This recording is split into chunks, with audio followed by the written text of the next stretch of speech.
بسم اللہ الرحمن الرحیم معزز ناظرین، سپریم کورٹ آف پاکستان کے چیف جسٹس اور ان کے ہم نوا ججوں کی طرف سے قادیانیوں پر مبارک ثانی قادیانی کیس کی ضمانت کی آڑ میں جو لجپالی ان پر عنایتیں، نوازشیں، ہمنوائی اور ان پر جو مہربانی کی انتہا کی گئی ہے، اس فیصلے کے بعد جہاں پر تمام دین جماعتیں سراپا احتجاج ہیں، اور یہ احتجاج کا سلسلہ صرف مسجد، ممبر و محراب اور مذہبی تنظیموں کے حد تک نہیں، بلکہ اب سپریم کورٹ کے اس فیصلے کے خلاف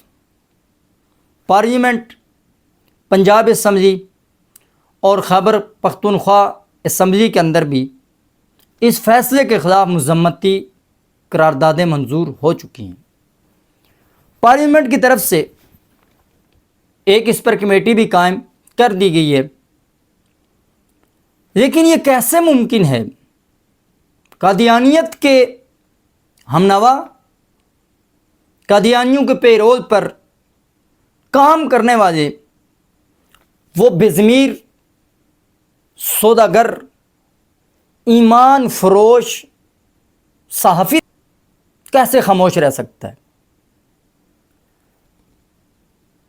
اسی پر یہ ڈان نیوز ٹیلی ویژن کے ایک پروگرام ذرا ہٹ کے اس میں چند قادیانیوں کے دلال، میں یہ لفظ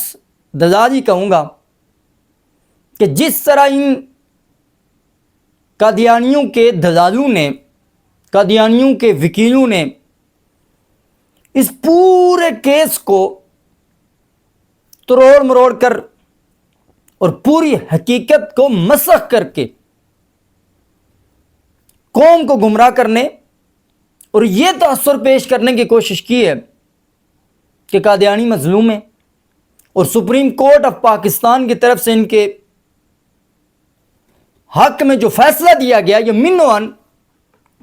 درست ہے، اور ان کے اس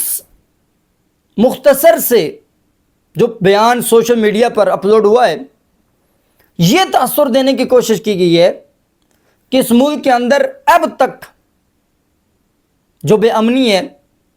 بے چینی ہے اور جو ایک بے سکون کی فضا قائم ہے، اور اس کے پیچھے صرف یہ مذہبی طبقہ ہے۔ میں اپنے تمام ناظرین کو اس کیس کی حقیقت بھی بتاؤں گا، اور اس سے پہلے آپ ذرا ان دلالوں کا یہ کلپ سماعت فرمائیں۔ وہ فیصلہ کیا ہے جس پہ کو ایک یہ رنگ دینے کی کوشش کی جا رہی ہے؟ کیا آپ اچھا، بنیادی طور پہ یہ ہے کہ یہ ایک ادارے کے اندر کی ایک تقریب تھی۔ اس تقریب میں ایک صاحب اپنا لوگوں کے اندر جو بچے تھے ان کے اندر قرآن کی تقسیم کر رہے تھے، وہ ویڈیو باہر لیک ہوئی اور اس ویڈیو کو سامنے لایا گیا، اور وہ پھر سپریم کورٹ تک آ گئی یہ ساری چیز۔ دو جج وہاں پر بیٹھے، انہوں نے یہ فیصلہ دیا کیونکہ یہ احاطے کے اندر اور اپنے لوگوں کے اندر ہے، تو اس لیے ان کو اپنی جگہ پر اس کی اجازت ہونی چاہیے۔ تو اس پر علماء کرام نے شدید احتجاج کیا۔ انہوں نے کہا کہ آپ کیسے ان کو پرمیشن دے سکتے ہیں کہ وہ یہ کر سکتے ہیں۔ اس پر تمام مکاتب فکر کے علماء کرام کو کہا گیا کہ سپریم کورٹ میں آئیں، اپنا موقف پیش کریں۔ مطلب وہ یہ تھا کہ جو احمدی کمیونٹی یا قادیانی جنہیں کہتے ہیں، ان کے وہ تھی ویڈیو، جی ان کی ویڈیو، اور وہ چار دیواری کے اندر تھا، تو سپریم کورٹ کی اوپینین یہ تھی کہ جی اقلیت تو یہ ہیں آئینی طور پہ، لیکن اقلیتیں بھی چار دیواری کے اندر اپنی ہی برادری میں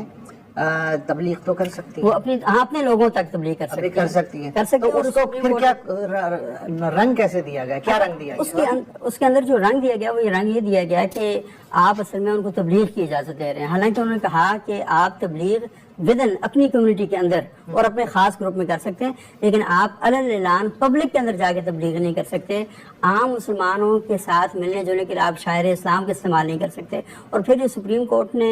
دوبارہ جو ڈیسیژن دیا اس کے اندر بھی ساری باتیں کلیئر لکھی۔ اس میں یہ لکھا ہوا ہے کہ یہ جو احمدی کمیونٹی کا ہے، اس کا آئین پاکستان اور شریعت دونوں کے اس میں